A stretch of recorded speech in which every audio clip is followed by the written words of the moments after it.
आज के इस कार्यक्रम में मंच पर विराजमान श्रीमान अवधूत सुमन जी और श्रीमान ईशान भाई जोशी जी, सभागृह में उपस्थित हमारे इस प्रांत के मान्यवर मुख्यमंत्री महोदय, पूज्य संतगण, आदरणीय बहनों, आदरणीय भाइयों, राष्ट्रीय स्वयंसेवक संघ के स्थापना के 100 वर्ष पूरे हो रहे और इस उपलक्ष्य में भारतीय विचार मंच के द्वारा ऐसा 4 दिवसीय गोष्ठी का आयोजन किया गया है। ये बात सच है कि आज राष्ट्रीय स्वयंसेवक संघ सारे देश भर में और विश्व भर में एक चर्चा का विषय बना है। उसका कारण ऐसा है कि प्रारंभ में जब संघ छोटा था तो बहुत ज़्यादा चर्चा नहीं होती थी, लेकिन संघ बढ़ता गया तो थोड़ा बहुत लोगों ने विरोध भी किया, लेकिन संघ और बढ़ता चला गया। तब लोगों को ऐसा लगने लगा कि ये संघ तो हमारे रोकने से रुकता भी नहीं और इसकी उपेक्षा करने से भी कोई लाभ नहीं, तो इसको जानना चाहिए। लोगों के मन में उत्सुकता बढ़ रही है कि बिना किसी सरकारी सहायता के नाना प्रकार के विरोध होते हुए भी राष्ट्रीय स्वयंसेवक संघ का कार्य बढ़ता ही क्यों जा रहा है। और क्रमांक 2, संघ के शाखा पर आए हुए ऐसे स्वयंसेवक समाज जीवन के भिन्न भिन्न क्षेत्रों में जाकर समाज के अन्य बंधु बहनों के साथ मिलकर समाज में बड़े प्रभावी कार्य खड़े कर रहे हैं। ऐसे कार्यों को देख करके भी लोगों के मन में उत्सुकता जगने लगी कि आखिर ये संगठन है कैसा। क्योंकि बहुत प्रारंभ से ही राष्ट्रीय स्वयंसेवक संघ ने अपनी प्रसिद्धि के लिए, अपने प्रचार प्रसार के लिए कोई विशेष महत्व नहीं दिया था, बल्कि इसकी उपेक्षा ही की। प्रचार और प्रसार करने से हमारा काम बढ़ता है, ऐसा तो नहीं है।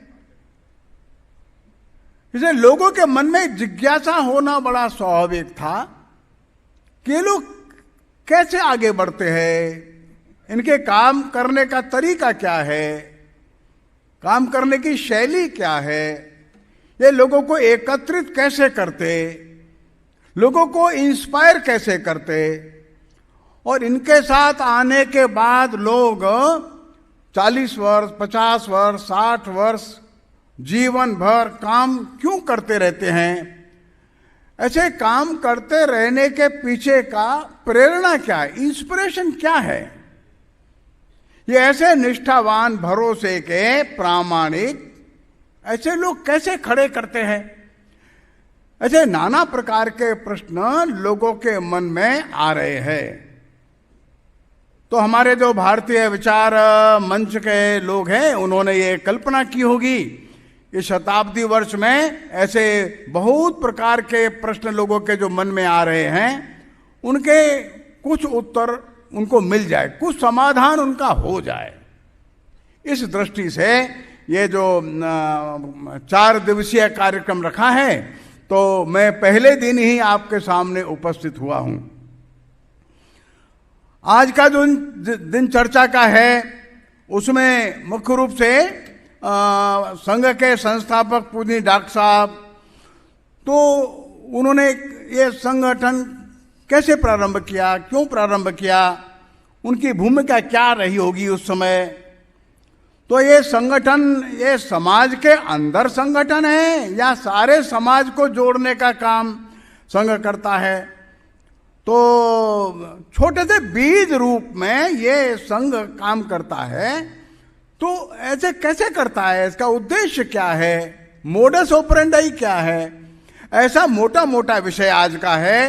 जो मेरे को दिया है, तो विषय के रूप में अगर मैं बोलूं तो संघ कार्य समाज में संगठन नहीं, वरन समाज का संगठन। एक पॉइंट तो यह है। और इसी दिशा में परम पूज्य डॉक्टर साहब जो संघ के संस्थापक थे, उनकी क्या भूमिका थी। और क्रमांक 3, हमारा लक्ष्य और बीज रूप में यह संगठन। ऐसे 3 हिस्सों में हम अपने आज के इस वक्तव्य को आपके सामने प्रस्तुत करने का प्रयत्न करते हैं। तो संघ को समझना तो सबसे पहले संघ के संस्थापक को समझना। उन्होंने संगठन प्रारंभ किया तो उनके पीछे मन में क्या था, क्या क्या मन में चला, तब ये संघ प्रारंभ हुआ। तो उनको ये क्या एहसास हुआ, उनको क्या ध्यान में आया कि संगठन प्रारंभ करना चाहिए। उनके मस्तिष्क में क्या क्या चला होगा, कैसे चला। तो संघ के स्थापना के पहले पूज्य डॉक्टर साहब जो संघ के संस्थापक थे, उनके मन में क्या चला, कैसे चला, और आखिर इस संगठन को प्रारंभ करने के पीछे उनके मन में क्या क्या बातें चली। नंबर 2, ये उन्होंने फिर कैसे खड़ा किया, खड़ा कैसे किया, पूरी कार्य पद्धति का विकास कैसे किया। अन्यथा 100 वर्ष तक किसी भी ऑर्गेनाइजेशन को चलाना यह अपने आप में कठिन होता है। नंबर 2, उसको लगातार बढ़ते रहना ये और भी कठिन काम होता है। और नंबर 3, बढ़ते बढ़ते समाज में उसको प्रतिष्ठा भी मिले और समाज में वो अपने उद्देश्यों को पूरा करता हुआ लोगों को लगे, हाँ ये और भी कठिन काम है। और इसलिए आज जब 100 वर्ष पूरे हो रहे हैं तो डॉक्टर साहब ने जो एक शाखा प्रारंभ की थी नागपुर में, उस एक छोटे से शाखा से आज देश भर में लगभग 87,000 शाखाएं चलती है। लाखों स्वयंसेवक काम करते हैं। विशेष प्रकार की कार्य पद्धति जो उन्होंने प्रारंभ की, उसको ध्यान में रख करके लोग काम कर रहे। लाखों की संख्या में 30-40 लाख तो स्वयंसेवक लगभग लोग ऐसा मान सकते हैं प्रतिदिन डेली रोजाना शाखा पर जाते ही है। और लाखों की संख्या में स्वयंसेवक ऐसे भी हैं जो समाज के भिन्न भिन्न प्रकार के संगठनों में काम करते, संस्थाओं में काम करते, समाज में बड़ा परिवर्तन होना चाहिए उसके लिए काम करते। तो इसको हम लोग कहते हैं एक सृष्टि का निर्माण ऐसा हो गया, संघ सृष्टि का निर्माण ऐसा हो गया, तो फिर लोगों के मन में उत्सुकता होना स्वाभाविक है। मैं आज अपनी बात को आपके सामने प्रस्तुत करने का प्रयत्न करता हूं। सबसे पहला तो यह है, जब डॉक्टर साहब पढ़ते थे तभी से उनके मन में ये बात तो आ गई कि हमारा देश गुलाम क्यों है, पराधीन क्यों है। बहुत बालकपन से ही बार बार उनके मन में आता था, आखिर इतना बड़ा देश पराधीन क्यों है। जो कोई मिलते थे उनसे प्रश्न भी करते थे, चर्चा भी करते रहे होंगे।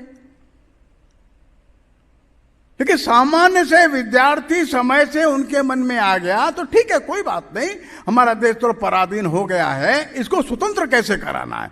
दूसरा ये पक्ष आ गया। तो नाना प्रकार से वे देश को स्वतंत्र कराने के लिए प्रयत्न करते रहे। जिन्होंने डॉक्टर साहब की जीवनी पढ़ी है उनको वो घटनाएं मालूम है। कैसे वंदे मातरम बोलने पर प्रतिबंध, तो वंदे मातरम बोल करके क्लास से बाहर हो गए, कॉलेज से बाहर निकाल दिए गए। जब नागपुर में पढ़ना कठिन हो गया तो उनको मालूम था कि कलकत्ता में बड़े क्रांतिकारी लोग रहते, वहां चले गए। वहां से मेडिकल की पढ़ाई भी पूरी की और क्रांतिकारियों के साथ भी रहे। मेडिकल की पढ़ाई पूरी करने के बाद जब आ गए नागपुर, तो पहला काम जो उन्होंने किया कि मैं मेडिकल की प्रैक्टिस नहीं करूंगा, प्रैक्टिस नहीं किए। और उस समय कांग्रेस में काम करने लगे, 2 बार जेल भी गए, जेल से वापस बाहर आए। ये बात उनके मन में लगातार चलती रहती थी कि क्या किया जाए, कैसे इस अपने देश के स्वरूप को बदला जाए और देश के वर्तमान के इस दुख दैन्य का कारण क्या है। तो सारा जो एक तरह से डॉक्टर जैसे किसी मरीज का परीक्षण करता है, डायग्नोसिस करता है और अंत में कुछ औषधि का निर्धारण करता है, तो सबसे पहली बात जो डॉक्टर साहब ने, बाकी जो और महापुरुष थे अपने अपने हिसाब से विश्लेषण करते थे, उससे थोड़ा सा भिन्न हट करके डॉक्टर साहब का और डायग्नोसिस था। डॉक्टर साहब ने कहा कि अपने देश की वर्तमान की जो दुरावस्था है उसका कारण बाहर से आए अंग्रेज या बाहर से आए हुए मुस्लिम आक्रमणकारी नहीं है। उस दुर्दशा का कारण यहां का हिंदू समाज है। हम कारण है उसके। कारण बाहर मत खोजिए। हम असंगठित हुए, हम बिखर गए, हम शत्रु और मित्र की पहचान नहीं कर सके, हम मिलकर के एकजुट होकर के बाहर के शत्रुओं के खिलाफ खड़े नहीं हुए। हिंदू समाज का विघटन, हिंदू समाज की आत्मविस्मृति, हिंदू समाज का जो आत्म गौरव था उसका विनाश, यह सारी इस वर्तमान की दुर्दशा का कारण है। ध्यान में रखो, बाहर वालों पर दोष मत दो। ये स्पष्ट मन में बैठने के बाद उनके मन में आया, वर्तमान के हिंदू समाज के मानस को बदल देने का काम करना होगा। जाति में, मत में, पंथ में, राज्य में बटा हुआ हिंदू समाज भिन्न भिन्न प्रकार से अपने आप को विघटित हुआ, अकेला घूमता है। ये सारे हिंदू समाज को हम आत्म गौरव से युक्त कर दे। हजारों हजारों वर्ष का हमारा गौरवशाली इतिहास रहा है। भारत वो देश है जिसने दुनिया को भाषा दी। भारत वो देश है जिसने दुनिया को गणित दिया, व्याकरण दिया। भारत वो देश है जिसने दुनिया को नक्षत्रों की और गति नाप करके बताया। भारत ने गणित दिया, भारत ने बीज गणित दिया, भारत ने दुनिया को नाना प्रकार के विज्ञान दिए। भारत विश्व के और अर्थव्यवस्था में एक अग्रगण्य देश था। विश्व के बड़े बड़े विश्वविद्यालयों को चलाने वाला यह देश था। सारे विश्व को मानवीय जीवन मूल्य बताने वाला देश ये भारत था। ये मन में ध्यान में रखो। हजारों हजारों वर्ष तक सारे विश्व को ज्ञान देने का काम हमारे देश के लोगों ने किया है। हम उन महापुरुषों की संतान हैं जिन्होंने विश्व में अपने ज्ञान का, अपनी मेधा का, अपने जीवन मूल्यों का बड़ा उच्च स्थान बनाया था। हम उनकी संतान हैं। हीन भाव से ग्रस्त होने की आवश्यकता नहीं। आई बात ठीक है, कुछ बुराइयां आई, समस्याएं खड़ी हुई और आज हम ऐसे हो गए। तो अर्थात क्रमांक 1, अपनी दुर्दशा के जिम्मेदार हम खुद है। क्रमांक 2, इस देश का जो हजारों हजारों वर्षों से स्थानीय नागरिक है, जो इस भूमि को मातृभूमि, पवित्र भूमि, पुण्य भूमि मानता चला आ रहा है, देवभूमि मानता है। भारत ही एकमात्र ऐसा देश है विश्व में जिसने सारी भूमि के प्रति भक्ति का भाव जगाया है। दुनिया में कोई देश अपनी मातृभूमि के प्रति भक्ति का भाव नहीं जगा पाया। कन्याकुमारी से लेकर के केदारनाथ तक हर कण इस देश का पवित्र, हर स्थान पर मंदिर बनाए, हर नदी का किनारा पवित्र है, हर स्थान पर तीर्थ बने हुए हैं, हर स्थान के लोग यात्राएं करते हैं, परिक्रमाएं करते हैं।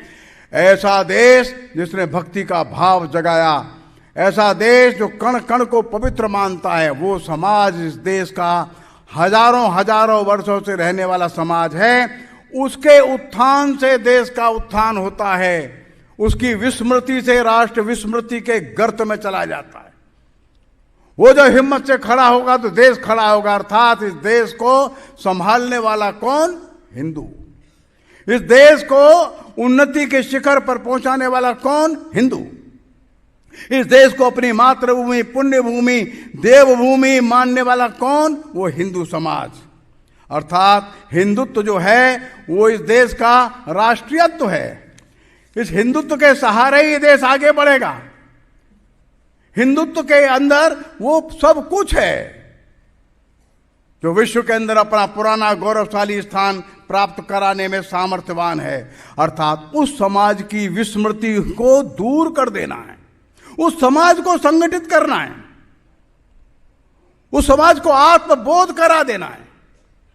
वो समाज स्वाभिमान से फिर भर जाए। हम कौन हैं, हम किनके पुत्र हैं, किनके बालक बालिकाएं हैं, हमारे पूर्वज कौन थे।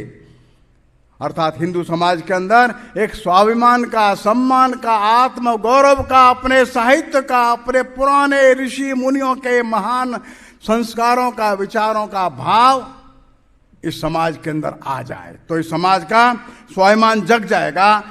इस समाज को फिर से एकत्रित करके संगठित करने का काम करना होगा।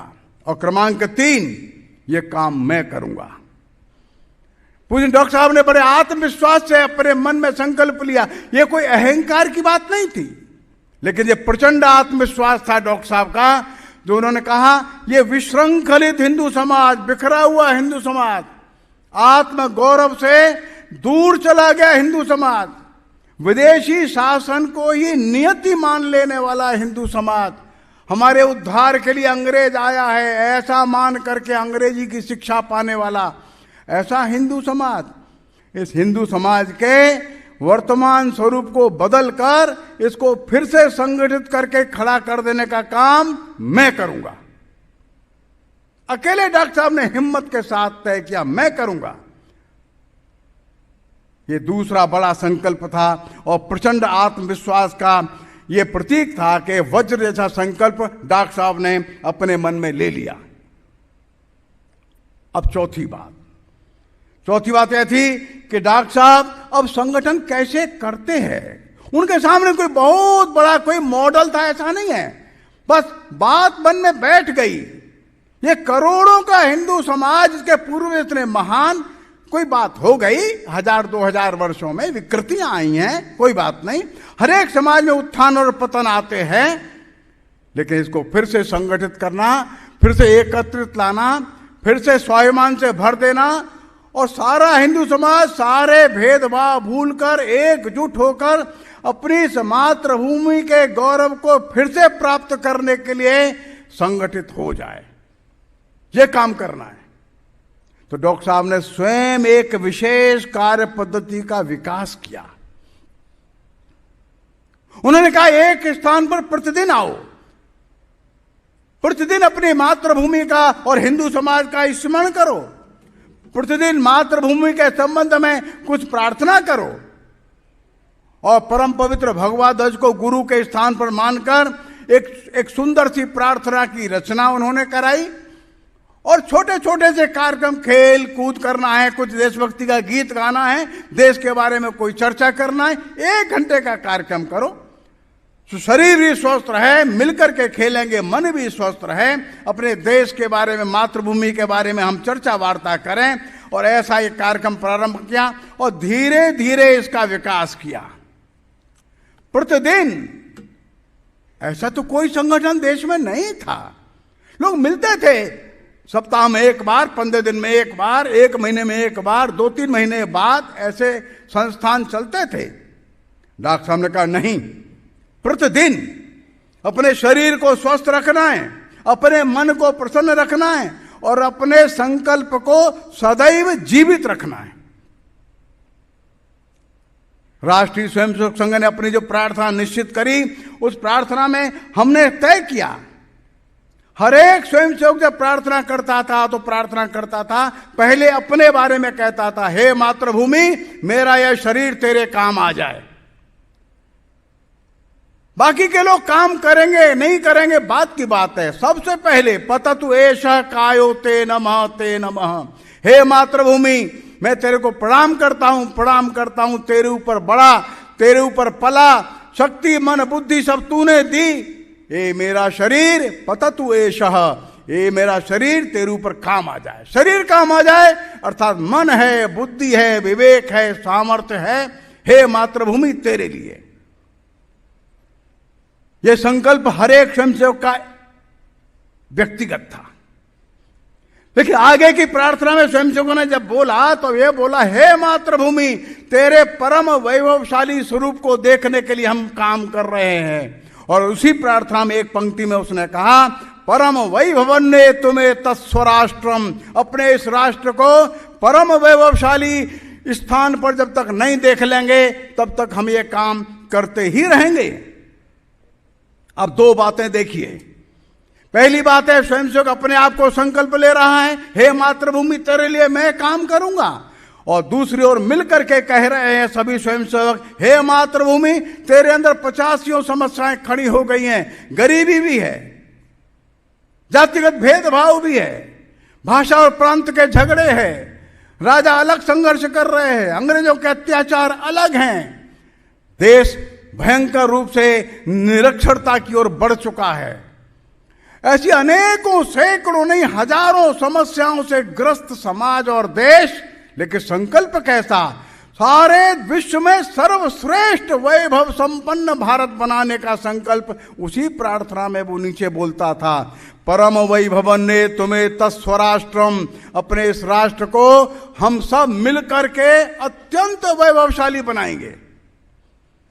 जो पुराना वैभवशाली राष्ट्र था कभी, उससे और अधिक much more glorious Bharat than its glorious past,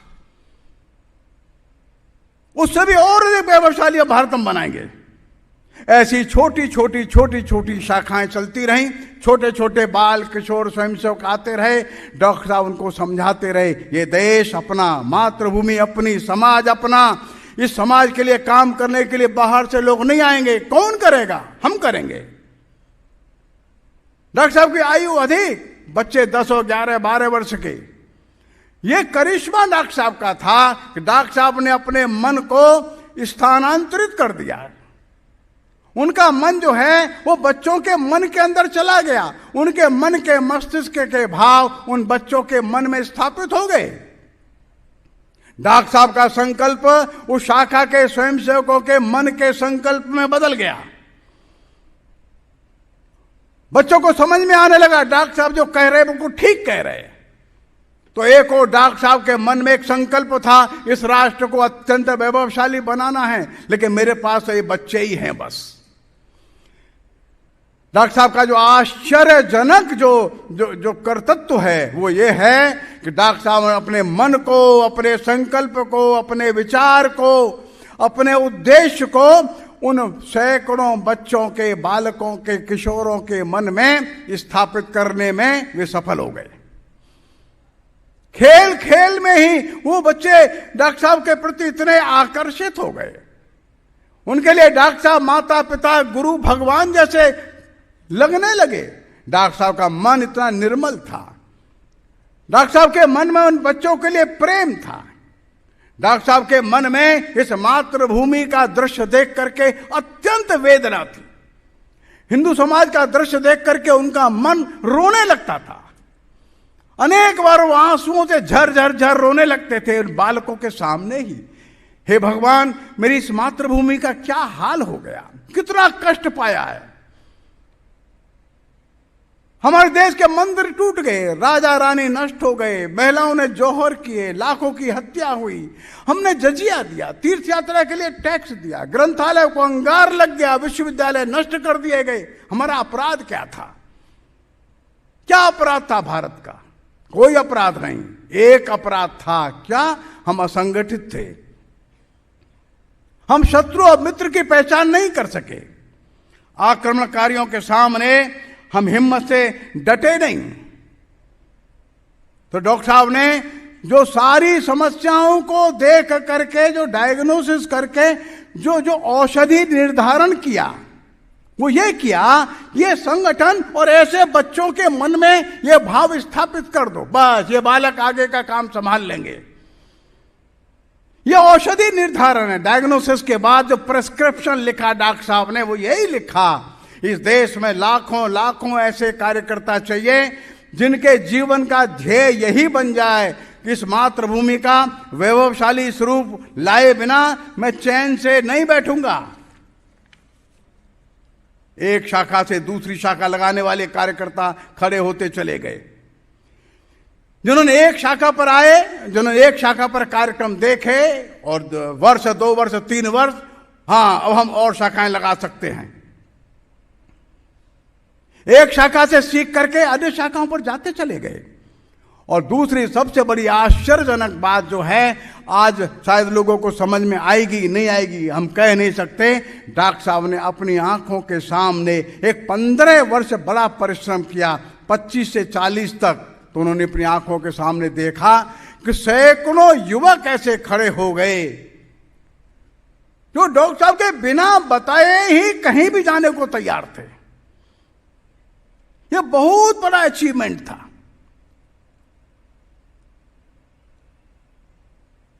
बाबा राव सावरकर काशी में इलाज कराने के लिए गए थे।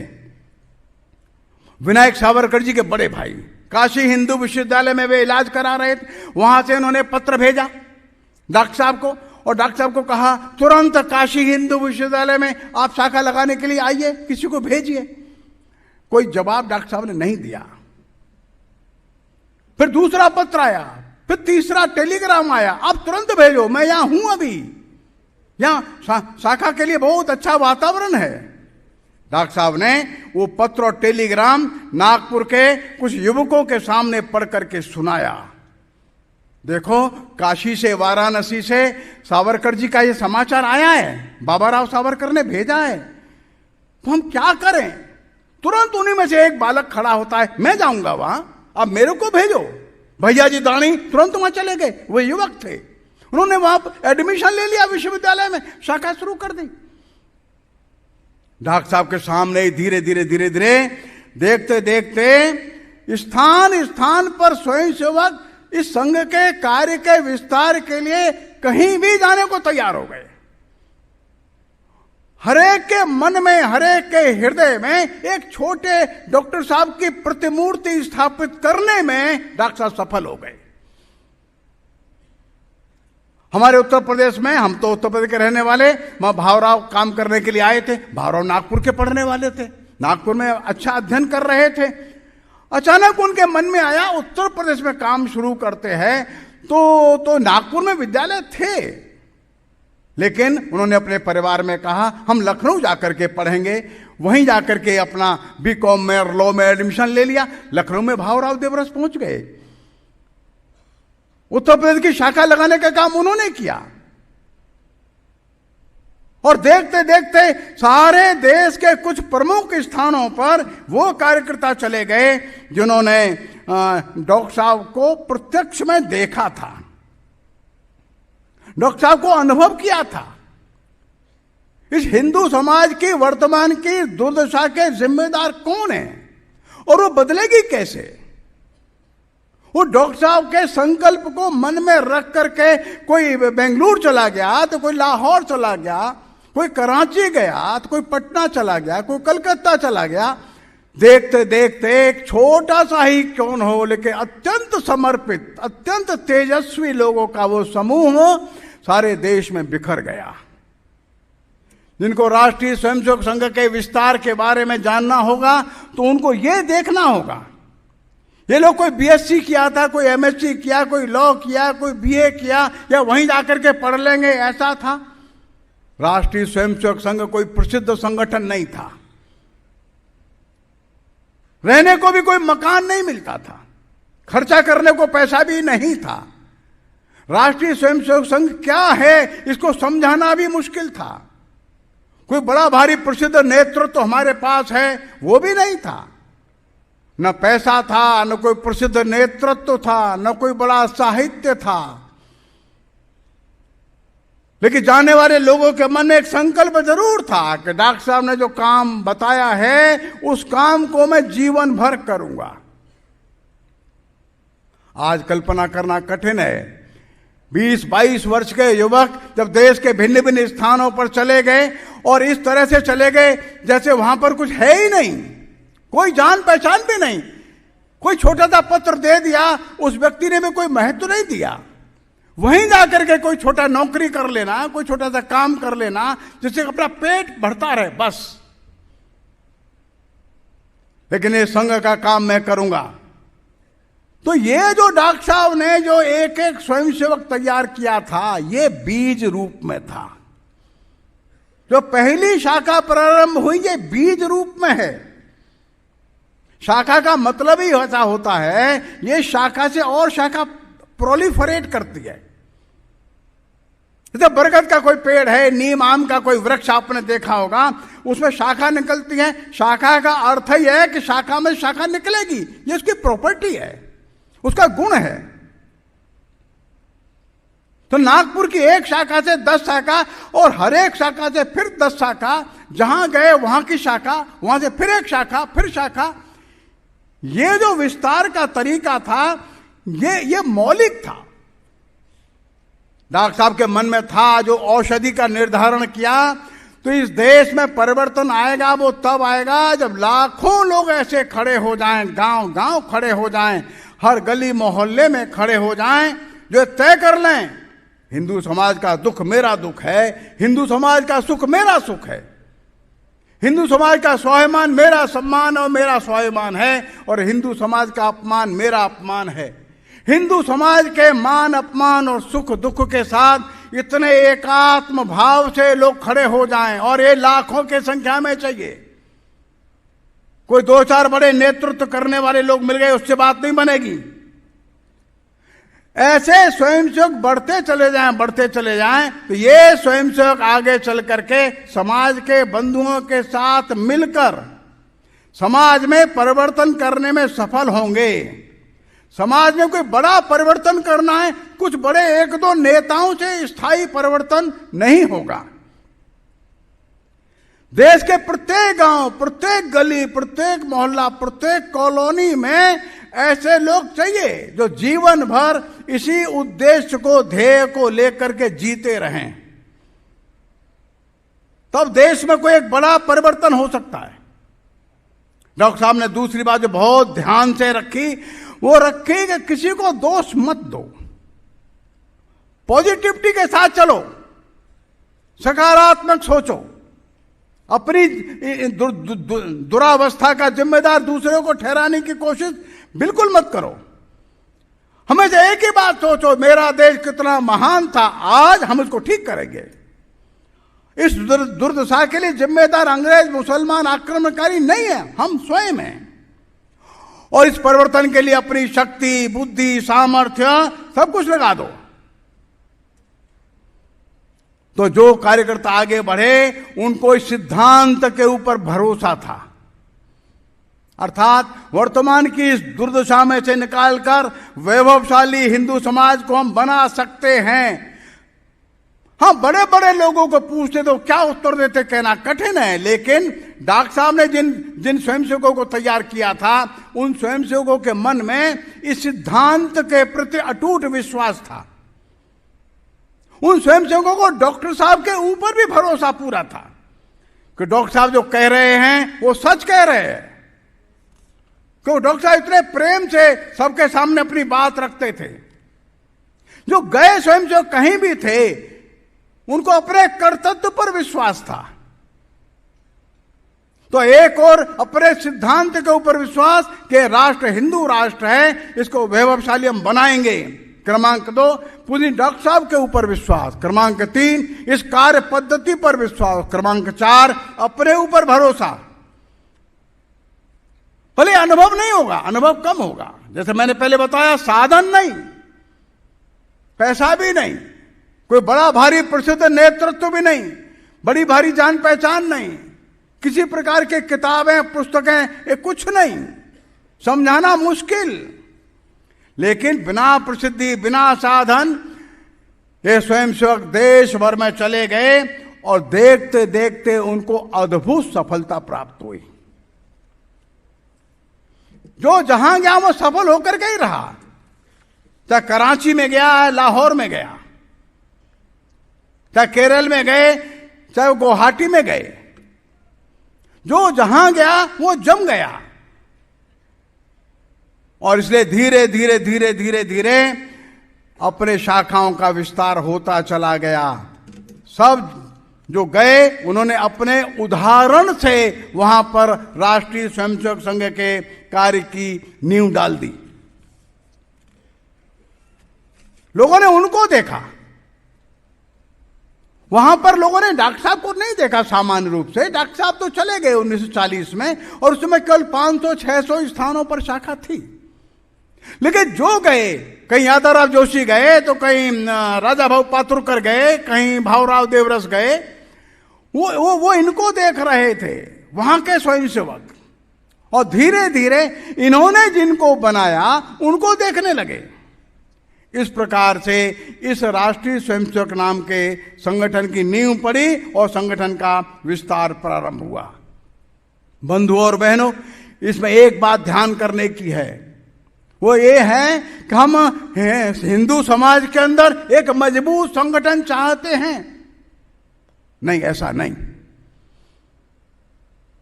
हम चाहते हैं समस्त हिंदू समाज संगठित हो। ये थोड़ी सी बारीक बात है, बहुत लोगों को समझ में नहीं आती, लेकिन जिनको संघ समझना है उनको ये बात समझनी ही होगी। उदाहरण के लिए मैं कहूं, कहीं एक पार्क है, वहां के लोग फोन करते हैं संघ के कार्यालय पर, भाई साहब हमारे एक पार्क है और बहुत अच्छा पार्क बन सकता है, आपके पास कुछ जानकार लोग होंगे, एक 100-200 पौधे लगाने वाले लोग यहां भेज दो। और हम भेज सकते हैं? हमको भेजना चाहिए कि नहीं? तो राष्ट्रीय स्वयंसेवक संघ का मानना है कि वहां पर ऐसा पौधा लगाने वाले लोग हम भेज सकते हैं, लेकिन वहां के कॉलोनी के लोग क्या करेंगे, उनकी क्या भूमिका है? कल को कहेंगे हमारे मोहल्ले में 4 बदमाश लोग आ गए हैं, राष्ट्रीय स्वयंसेवक संघ 15-20 लोगों को भेजो, इनको सुधारना है। हम भेज सकते हैं, भेजना कि नहीं? ये मौलिक बात है। सारे समाज को जब तक बल संपन्न नहीं होना, तब तक हम जाकर के वो बदमाशों का समाधान करेंगे नहीं। तुम्हारे मोहल्ले का पार्क है, ये आपको ही ठीक करना है, हाँ हम बताएंगे, हम समझाएंगे, आप खड़े हो जाइए, आप खड़े हो जाइए।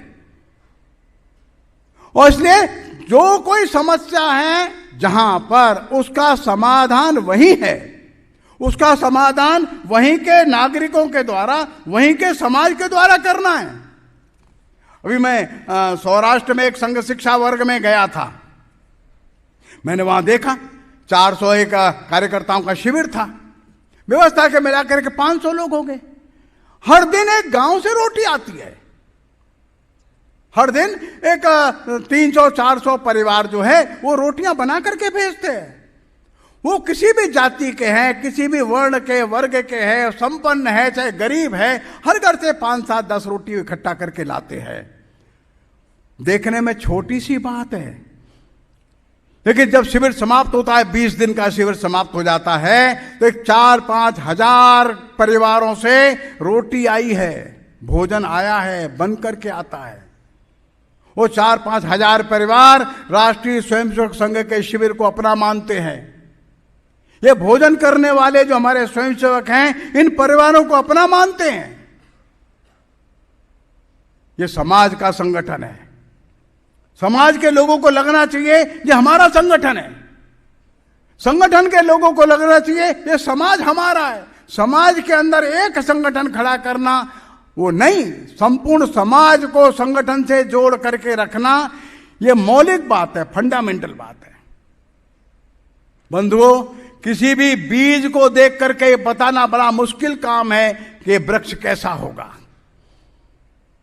और वट वृक्ष का छोटा सा बीज होता है, सरसों से भी छोटा होता है, लेकिन जब वो जमीन में गिर जाता है और पानी, हवा, प्रकाश पाता है, धीरे धीरे धीरे धीरे उसे 2-4 पत्ते निकलते हैं, आगे बढ़ता है 2-4 शाखा निकलती है, और आगे बढ़ता है तो उसमें जटाएं निकलती हैं, और आगे बढ़ता है दूर बड़े क्षेत्र को व्याप लेता है, उधर फूल आते, फल आते हैं।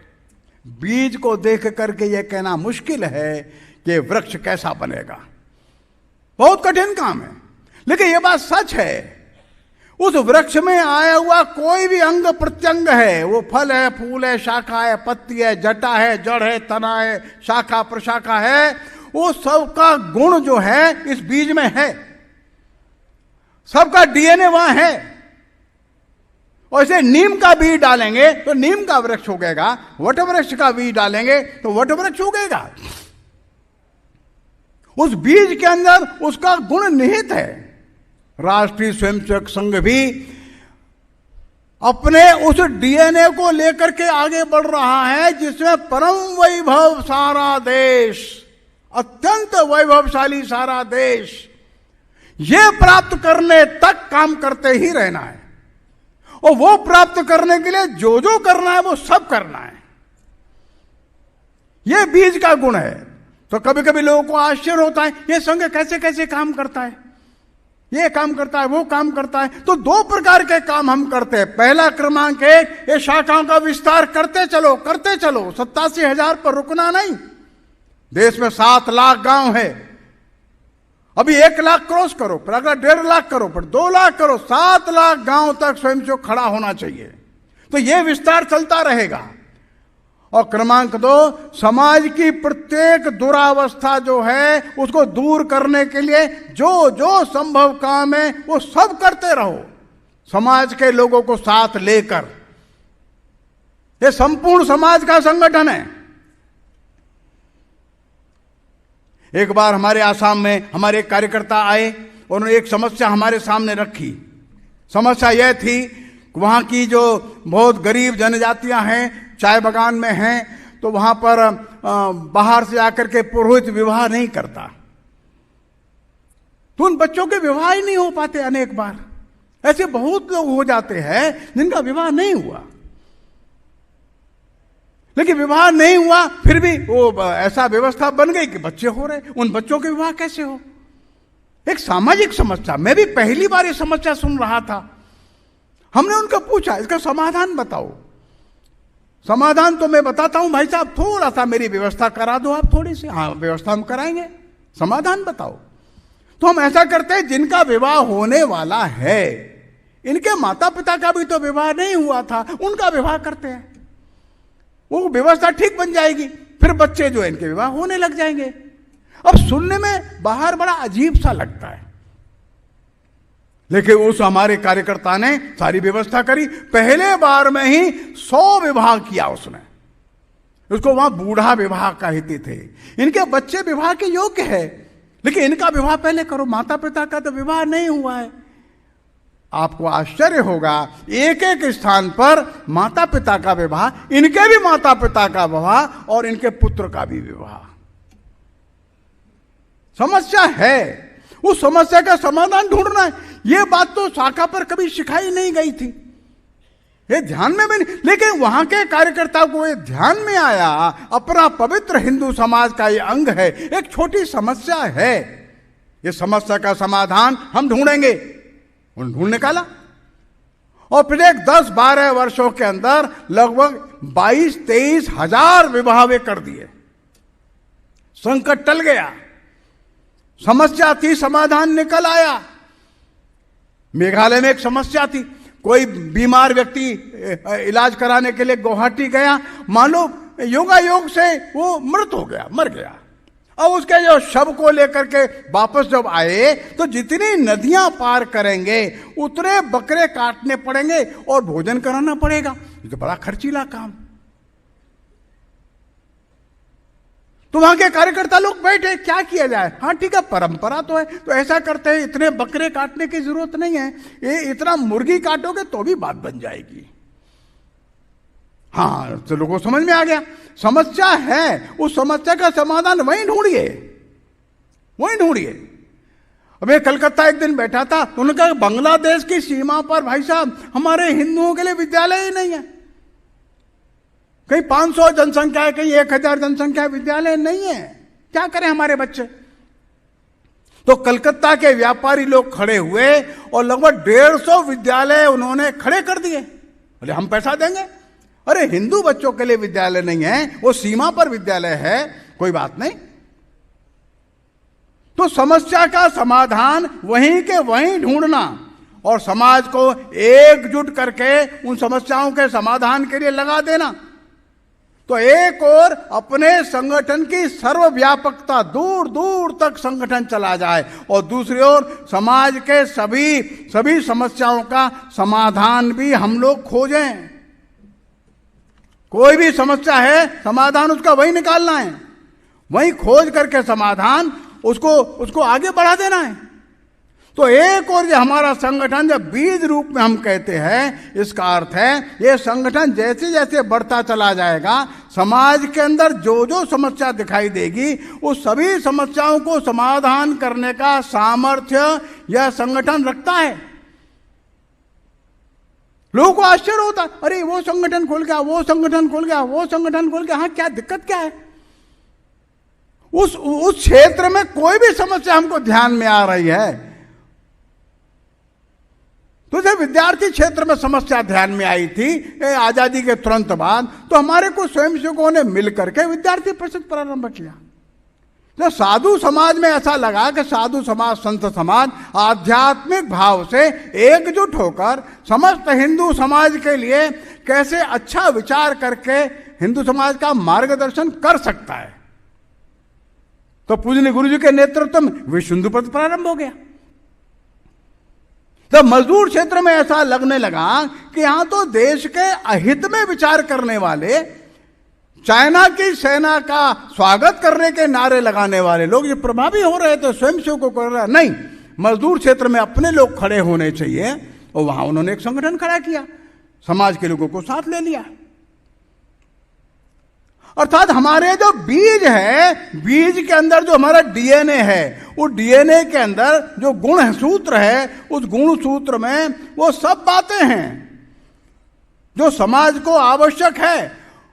और जैसे जैसे समय बढ़ेगा, जैसे जैसे कार्यकर्ता बढ़ते चले जाएंगे, जैसे जैसे समस्याएं ध्यान में आएंगी और समाज के लोग मिलते चले जाएंगे, उतने नए नए संगठन खुलते चले जाएंगे। ये तो विस्तार होना ही है।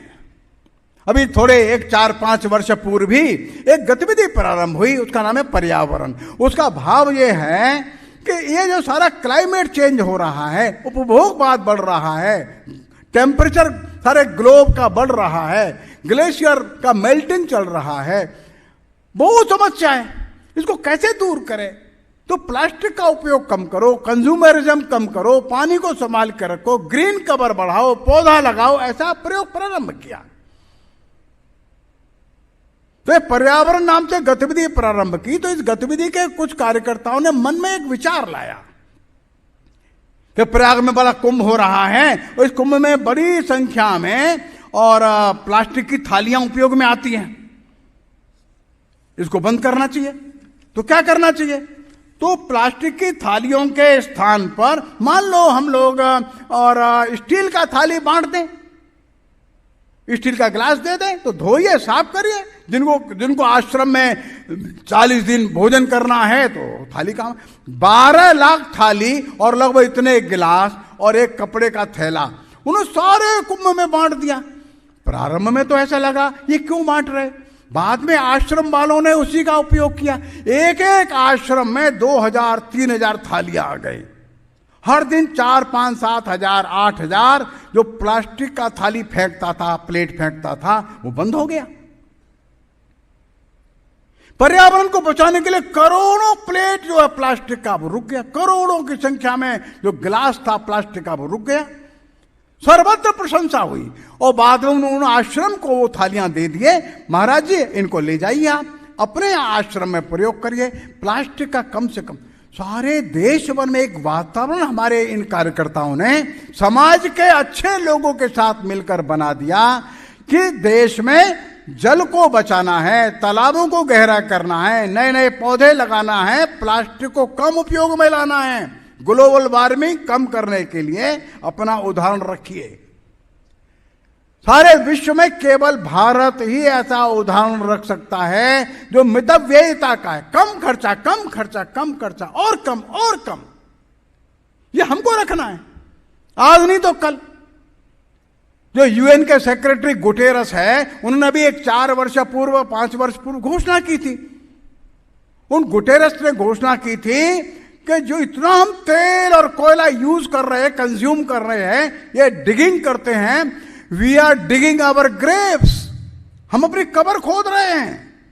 और अभी 1 साल पहले नेपाल में उन्होंने फिर दोबारा घोषणा की, नाउ स्टॉप दिस मैडनेस, इस पागलपन को बंद करो, ये धरती रहने के लायक नहीं बचेगी। राष्ट्रीय स्वयंसेवक संघ के स्वयंसेवकों ने बड़ी मात्रा में ये पर्यावरण की गतिविधि प्रारंभ करके ये तय किया है, हम भारत के लोगों का मानस बदल देंगे। हजारों की संख्या में संस्थाएं हमारे साथ आ रही हैं, उन कार्यकर्ताओं के साथ जुट जाती हैं। हजारों विद्यालय आ रहे हैं, हजारों विद्यार्थी लाखों की संख्या में सामने आ रहे हैं, अध्यापक आ रहे हैं। नहीं भाई साहब, ये बहुत अच्छा काम है, हम करेंगे। मैं भी आप सबसे प्रार्थना करता हूं, ऐसी पर्यावरण की गतिविधि को हम 2, 4, 5 वर्ष के अंदर ऐसा कर दें, सारे विश्व के सामने भारत एक उदाहरण बन जाए। देखिए हम कैसे कंजम्पशन कम कर सकते हैं, कैसे कपड़े कम, जूता कम, प्लास्टिक कम, पॉलिथीन कम, थर्मोकोल कम, तब CO2 कम होगा, तब ग्लोबल टेम्परेचर को मेंटेन कर सकते हैं। स्थायी बड़ा काम है, लेकिन करेगा कौन? हमको करना है। और इसलिए एक के बाद एक ऐसे समस्याएं ध्यान में आएंगी, अपने सामर्थ्य से हम इनको दूर करेंगे। अभी हमारे पंजाब के कार्यकर्ताओं ने नशा मुक्त पंजाब अभियान चला दिया।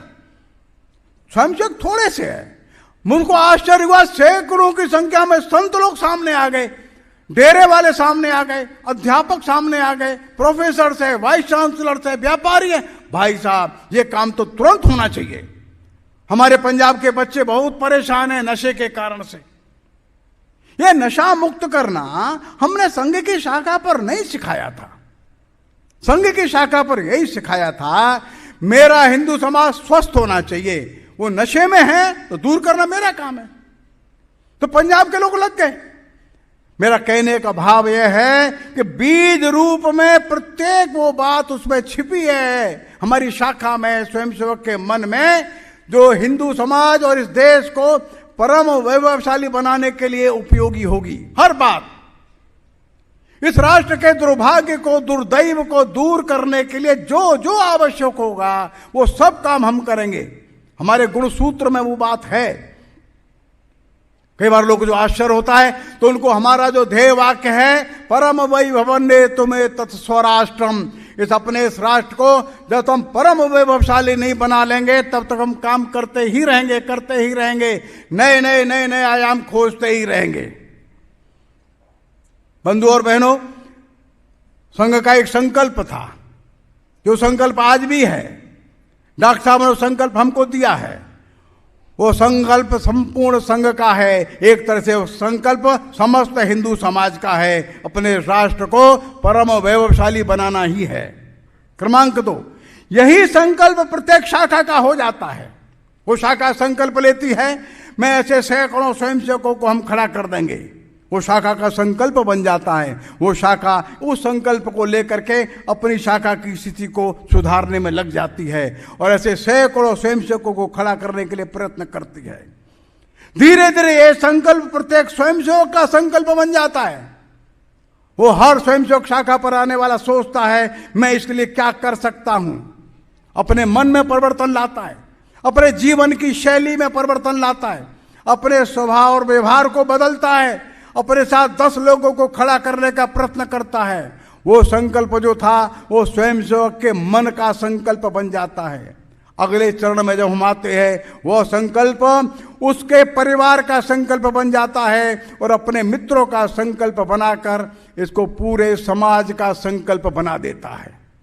एक और सारे संगठन का संकल्प था, शाखा ने संकल्प को ओन किया, हाँ मेरा संकल्प है। प्रत्येक स्वयंसेवक ने संकल्प को मन में पक्का किया, मेरा संकल्प है।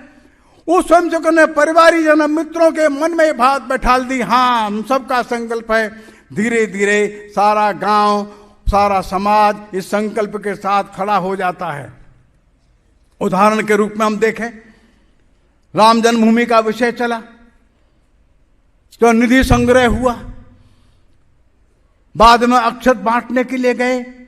12 करोड़ लोगों ने हमको निधि दी थी, 12 करोड़। बाद में जब 22 जनवरी आया तो आपको भी आश्चर्य होगा, हमको भी आश्चर्य और आनंद हुआ। 7 लाख गांव में कार्यक्रम हुआ। कार्यक्रम की संख्या इससे भी ज्यादा थी। कोई स्वयंसेवक नहीं था, वहां भी कार्यक्रम हो रहा था। बड़ी बड़ी कॉलोनी वाले जहां गेट 3 जगह जा करके नंबर लिखा करके एंट्री मिलती है हम लोगों को, वो भी ढूंढ रहे थे, भाई साहब वो पत्रक कहां है, हमको अपने मंदिर पे कार्यक्रम करना है। वो संकल्प सारे हिंदू समाज का संकल्प बन गया। आज से 25-30 साल पहले ऐसा लगता था कैसे होगा, लेकिन व्यवहारिक हो गया। क्यों? क्योंकि हम सत्य के धुरी पर खड़े थे, हमारा अधिष्ठान सत्य पर था। जो 22 जनवरी का जो संकल्प है समस्त हिंदू समाज का संकल्प था। लाखों स्थानों पर लोगों ने दीपावली मनाई थी। 1000 वर्ष के दुर्दिन और दुर्दैव के बाद हिंदू समाज एक बार संगठित रूप में एक मत से जय श्री राम बोल रहा था। लंबा संघर्ष बीत गया। वैभवशाली हिंदू समाज के आगे बढ़ने में हम एक बड़ी सीढ़ी पर आगे पहुंचे। अर्थात जो संकल्प पूजनी डॉक्टर साहब का था वो संकल्प 7 लाख गांवों में गूंजने लगा। लेकिन एक कार्यक्रम है, एक नहीं, रुकना नहीं, एक के बाद एक के बाद एक के बाद एक नए नए कार्यक्रम करते चलेंगे। सारे हिंदू समाज के मन को बदल देने का काम है, सारे हिंदू समाज के स्वभाव को बदलना है, सारे हिंदू समाज की अंतरात्मा को बदलना है। तो डॉक्टर साहब ने जो बीज रोपा था, जो एक छोटी सी शाखा के रूप में विकसित हुआ था, उसमें शाखा प्रशाखा पत्ते बड़े बड़े तने बड़ी बड़ी डालियां लगने लगी, फूल लगने लगे। गुण सूत्र एक ही है, उसका डीएनए एक है, उसका स्वभाव एक ही है। यात्रा जारी है, यात्रा लंबी है। 120 करोड़ लोगों के मन को बदलना है, नए नए अध्याय खुलते रहेंगे। आप देखते हैं केले का जो फूल होता है उसमें एक एक पत्ती गिर जाती है, एक केले की एक फूलों की पंक्ति लग जाती है, उसमें केले का फल आ जाता है, फिर अगली पत्ती गिर जाती है, फिर एक नया फल आता है, फिर अगली पत्ती गिरती है, फिर नया फल आता है। देखते देखते केले में रिंग रिंग रिंग रिंग बनती चली जाती है। राष्ट्रीय स्वयंसेवक संघ हर दिन एक नई कली खोल देगा। हमारे स्वयंसेवक हर दिन आवश्यकता के अनुसार नए काम प्रारंभ करेंगे। आज विश्व भर से मांग है, सारे विश्व के लोग बड़ी बड़ी बड़ी सावधानी से संघ को देख रहे, बड़ी सावधानी से देखते ये कैसे बढ़ते हैं, ये कैसे स्थिर रहते, कैसे जीवन भर चलते रहते हैं। तो मैं ये बात ध्यान में दिलाना चाहूंगा कि बीज रूप में लगा हुआ संघ धीरे धीरे विकसित होते होते होते होते समाज जीवन के हजारों क्षेत्रों में चला जाता है। ठीक उस प्रकार से जैसे सूर्य उदय होता है, जो सूर्य उदय होता है तो सूर्य के उदय होने से सारे पौधों को भोजन बनाने का अवसर मिल जाता है। सूर्य के उदय होने से बादल आते, मानसून उठता है। सूर्य के उदय होने से हमारे कपड़े सूखते हैं। सूर्य के उदय होने से सोलर एनर्जी मिलती है। सूर्य अगर उदय न होता तो हमको पेट्रोल डीजल भी नहीं मिलता। पेट्रोल डीजल कोल सब सूर्य के कारण से है। सूर्य एक है लेकिन समस्त पृथ्वी को जीवन देता है। हजारों प्रकार से वो प्रकट होता है। सूर्य तो एक ही है। जो हम अपनी गाड़ी में पेट्रोल डालते हैं वो सूर्य के कारण से ही बना है, ध्यान में रखिए। हम जो कोयला जलाते हैं वो सूर्य के कारण से बना है।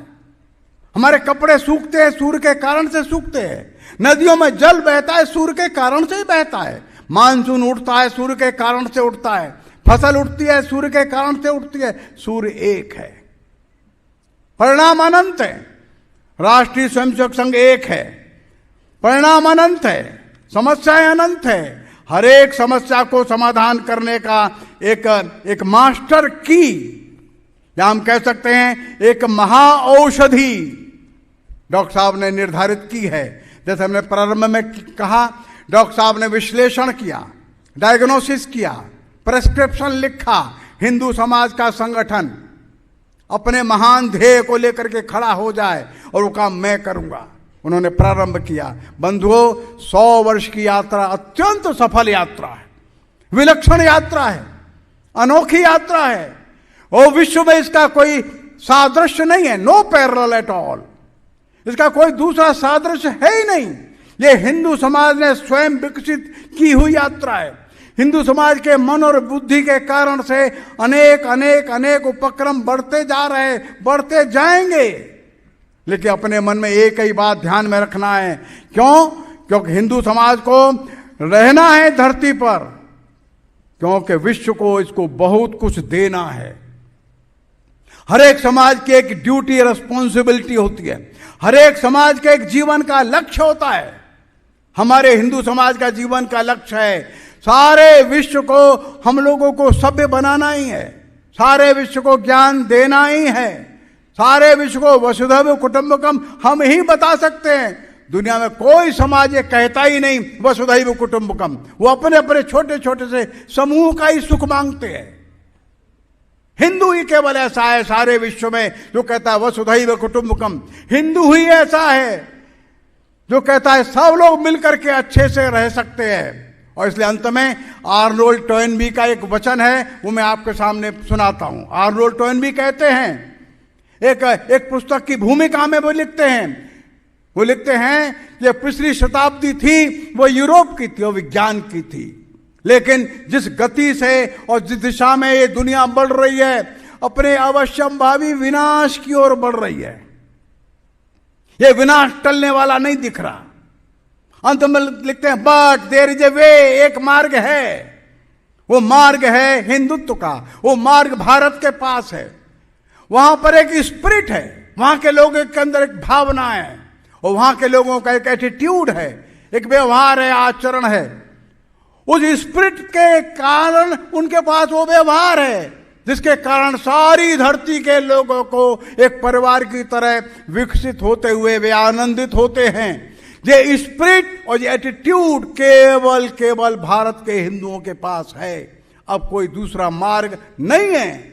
अगर बचना है ह्यूमैनिटी को, बचना है सारे विश्व के मानव सृष्टि को, तो हिंदुओं की शरण में चली जाए। जो आर्नोल्ड टोयनबी बहुत बड़े विद्वान हो गए, उन्होंने लिखा है।